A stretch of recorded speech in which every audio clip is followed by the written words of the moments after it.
ओम जप किस प्रकार से किया जाए। आज का विषय है कि जप क्या है, किस प्रकार से करना चाहिए और कैसी विधि हम अपनाएं जिससे उसका परिणाम सुखद हो, आनंदमय हो। जप अर्थात किसी भी मंत्र का, शब्द का, वाक्य का पुनः पुनः उच्चारण करना, स्मरण करना, मनन करना, उसको दोहराना, उसको बार बार बोलना, वह जप है। जप 3 प्रकार से किया जा सकता है। वाचिक, बोलकर, शब्दों के द्वारा उच्च स्वर में बोलकर। दूसरा उपांशु, जिसमें सिर्फ हमारे होंठ फड़के, जिसमें साधक के होठों के फड़कने का आभास हो और ध्वनि बाहर ना निकले।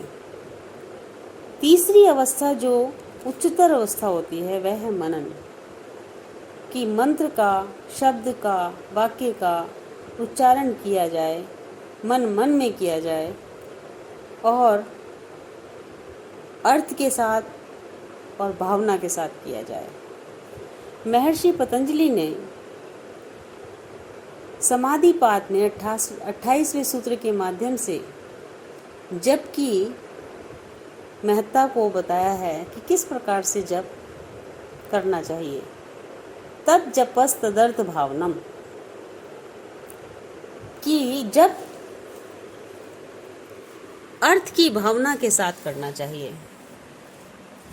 मंत्र जप विधि अनुसार करना है और जब हम विधि के अनुसार जप करते हैं तभी हमें प्रभु के दर्शन प्राप्ति में सफलता मिलती है।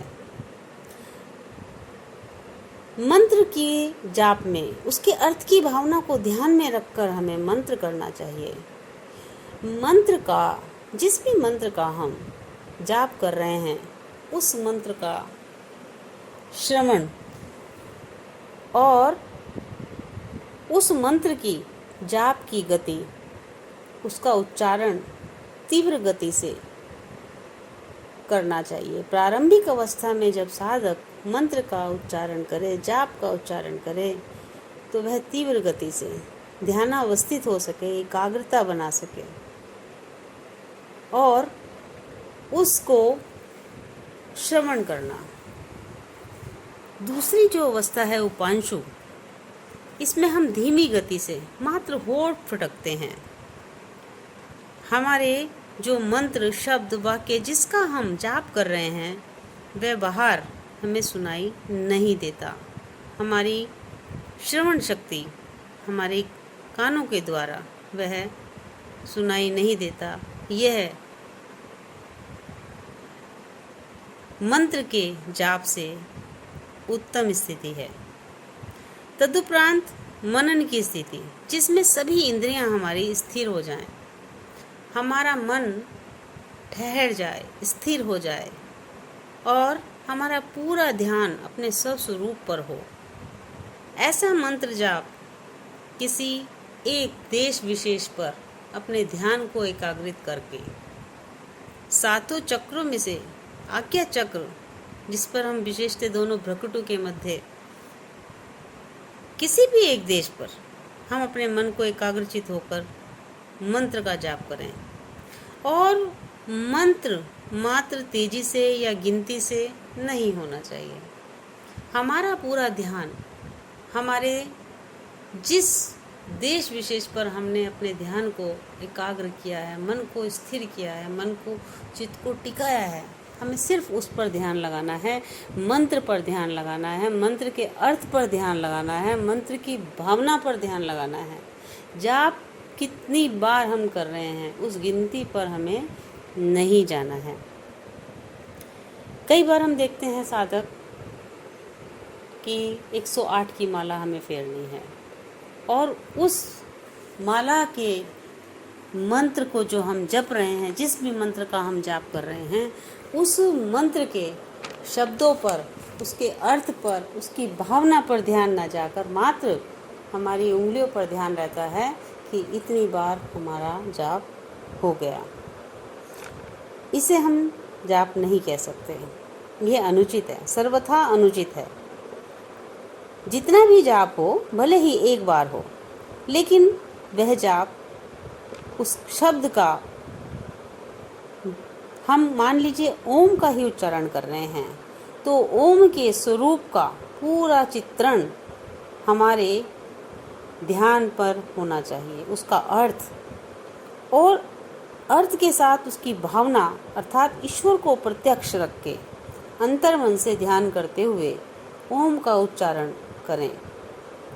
ईश्वर की उपस्थिति को स्वीकार करते हुए जब हम मंत्र जाप करते हैं, तो वह हमारा मंत्र हमें हमारी जो मनन और ध्यान ओम का जिस उद्देश्य, जिस लक्ष्य को लेकर हम जाप कर रहे हैं, हम उस लक्ष्य की प्राप्ति तक पहुंचते हैं। हमें उस ईश्वर को उपस्थिति इसलिए रखनी चाहिए क्योंकि वह शुद्ध है, अनंत है, और दिव्य गुणों का जो भी मंत्र जाप हम कर रहे हैं, उन शब्दों के उच्चारण से, मनन और ध्यान पूर्वक करने से, जब हम ईश्वर को साक्षी रख के, प्रत्यक्ष रख के जाप करते हैं, क्योंकि ईश्वर न्यायकारी है, और जब हम शुद्ध स्वरूप का जाप करते हैं तो हमारे लक्ष्य में सफलता मिलती है। ओम का उच्चारण, अभी हमने ओम शब्द का उच्चारण। दूसरा हम करते हैं वाक्य द्वारा जप। वाक्य जिसमें शब्दों को जोड़ के जब वाक्य पूरा, जिस प्रकार से असतो माँ सद्गमय, तमसो माँ ज्योतिर्गमय, मृत्युम माँ अमृतम गमय, अर्थात असत्य से सत्य की ओर ले जाएं। जब हम असतो माँ सद्गमय ऐसा उच्चारण करें, ऐसे मंत्र का जाप करें, ऐसे शब्द का जाप करें, ऐसे वाक्य का जाप करें, तो हम उसकी अर्थ की भावना से जुड़ें कि हम असत्य से सत्य की ओर, हे प्रभु आप ले जाएं। अर्थात आप सत्य स्वरूप हैं, आपका स्वरूप अनंत है, आप हमें असत्य का मार्ग हटाकर सत्य का मार्ग मैं अपनाऊं, ऐसी हमें दिव्य शक्ति दीजिए। क्योंकि सत्य प्रभु का स्वरूप है, अनंत है, और यह संसार असत है। मैं दिव्य गुणी बनूं, मैं सत्य गुणी बनूं, इस प्रकार से हे परमात्मा असतो माँ सद्गमय, कि मुझे असत्य से सत्य की ओर ले जाएं। तमसो माँ ज्योतिर्गमय, तमस से प्रकाश की ओर ले जाएं, अंधकार से प्रकाश की ओर ले जाएं, अज्ञान से ज्ञान की ओर ले जाएं, अविद्या से विद्या की ओर ले जाएं। ये जो पूर्ण संसार है, यह विपर्यस्त ज्ञान से भरा हुआ है, और जो ईश्वर का संसार है, वह जो लोक है वह आलोक में है, प्रकाश में है, सत्व में है, और संसार जो है वह अविद्या जनित है, असत्य है। तो मुझे इस संसार के बंधनों से हटाते हुए उस अलौकिक दिव्य प्रकाश स्वरूप, सत्य स्वरूप, शांत स्वरूप उस ईश्वर की प्राप्ति कराए। वह अविद्या का जो इस संसार में मैं बंधा हुआ हूँ, जो नश्वर है, जड़ है, उस प्राकृत संसार से हटाते हुए अलौकिक संसार से मेरा संबंध जुड़े। मृत्यु और माम अमृतम गमय, मुझे मृत्यु का भय ना हो। जो संसार में जन्मा है उसकी मृत्यु निश्चित है।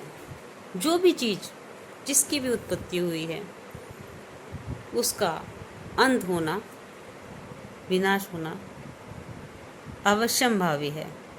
इस प्रकार से मुझे मृत्यु का भय ना हो और मुझे अमृता को प्राप्त कराएं।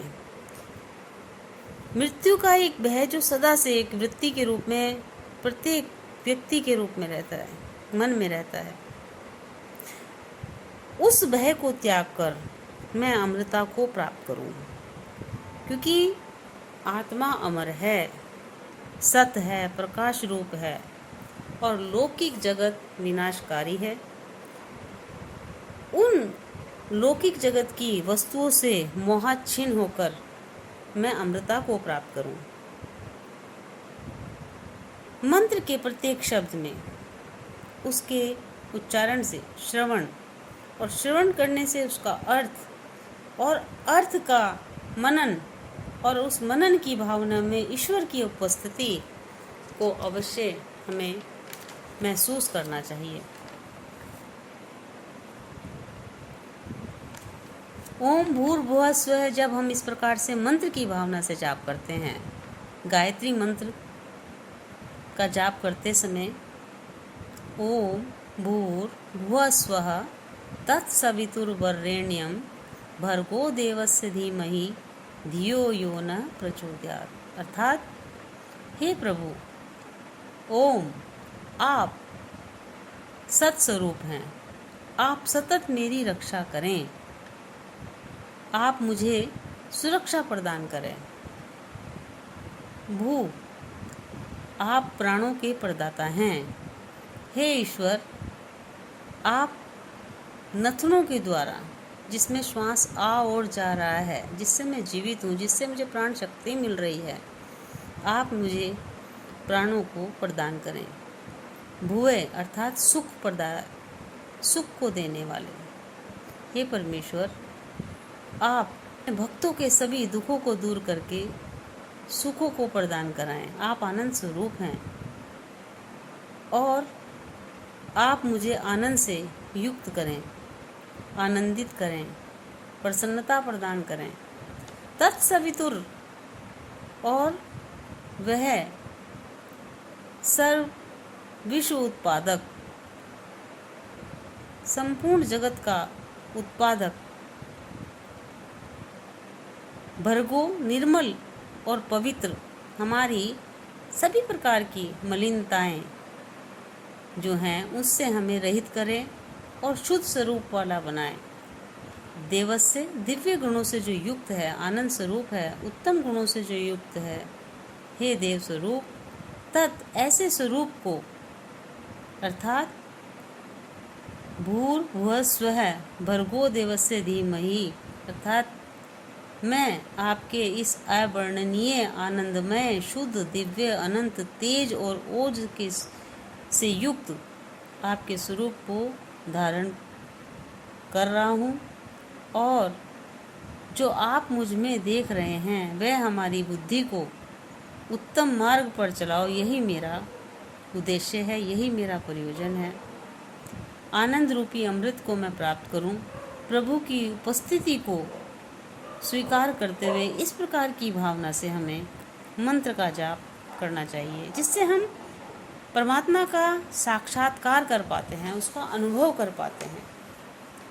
और ईश्वर की उपस्थिति में जो मंत्र हम करते हैं उसको मानकर, उपस्थिति मानकर जब हम मंत्र करते हैं तो हम सत्यनिष्ठ होकर करते हैं और उसके दिव्य स्वरूप को अति शीघ्रता से प्राप्त करते हैं। इसी प्रकार से हम महामृत्युंजय के मंत्र के द्वारा भी जाप इसी भावना से करना चाहिए। अर्थात किसी भी मंत्र को हम लें तो मंत्र का अर्थ, उसकी भावना और ईश्वर का प्रत्यक्ष होना, उसकी भावना को मानकर, अर्थात ईश्वर प्रणिधान की भावना से सर्वस्व ईश्वर को समर्पित करके जब हम मंत्र करते हैं तो वह हमें ईश्वर की प्राप्ति कराता है, ईश्वर से साक्षात्कार कराता है। और मंत्र का उद्देश्य ही ईश्वर की प्राप्ति, ईश्वर से साक्षात्कार करना, आत्म साक्षात्कार करना सभी संभव है। जब इस भावना से हम, ईश्वर प्रणिधान की भावना से हम जप करते हैं तो सब कार्य श्रद्धापूर्ण, सत्यपूर्ण, विवेकपूर्ण होते हैं। उनका परिणाम भी शुद्ध और अनंत स्वरूप में ही मिलता है। योगेश्वर कृष्ण ने गीता में निष्काम कर्म की व्याख्या में स्पष्ट किया है कि जिससे आत्म तत्व प्राप्त होता है, आत्म संतोष प्राप्त होता है, हम अपने स्वरूप को जान जाते हैं।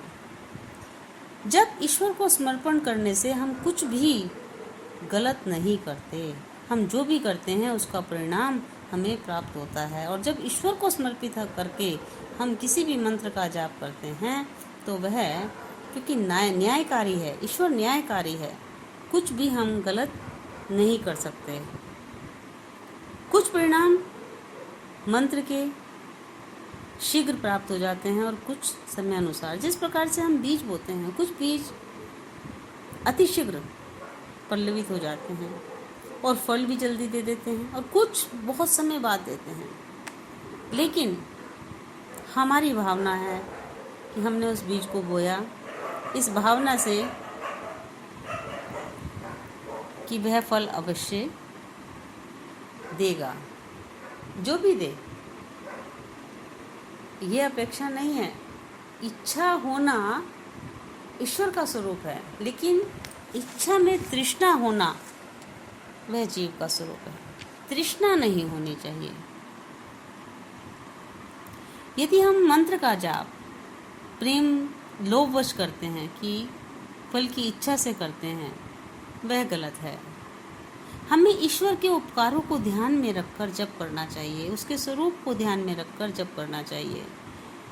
जिस प्रकार से संतान माता पिता की सेवा उसके उपकारों को ध्यान में रखते हुए करती है, इसी प्रकार से एक भक्त को, एक साधक को मंत्र का जाप ईश्वर को, उसकी उपस्थिति को ध्यान में रखकर, उसके उपकारों को ध्यान में रख के ही हमें मंत्र का जाप करना चाहिए। उस परमात्मा ने हमें ज्ञानेंद्रियां, जिससे हम जान पाते हैं, स्पर्श कर पाते हैं, हम सूंघ पाते हैं, सुन पाते हैं, देख पाते हैं, वह सब इतना उपकारी कि जिससे हम सब कार्य कर पाते हैं। हमें करण शक्ति ऐसी दी है, और वह शक्ति प्राण शक्ति जिसके द्वारा हमारा शरीर गतिमान है। हमें उस प्रभु के इन सब उपकारों का ध्यान रखते हुए मंत्र का जाप करना चाहिए, और वह विधि यही है कि उसके अर्थ की, भावना की और प्रत्यक्ष ईश्वर के सामने रखते हुए हमें मंत्र का जाप करना चाहिए, और उसी से हमें ईश्वर की प्राप्ति होती है और श्रेष्ठ लाभ को हम प्राप्त कर सकते हैं। ओम।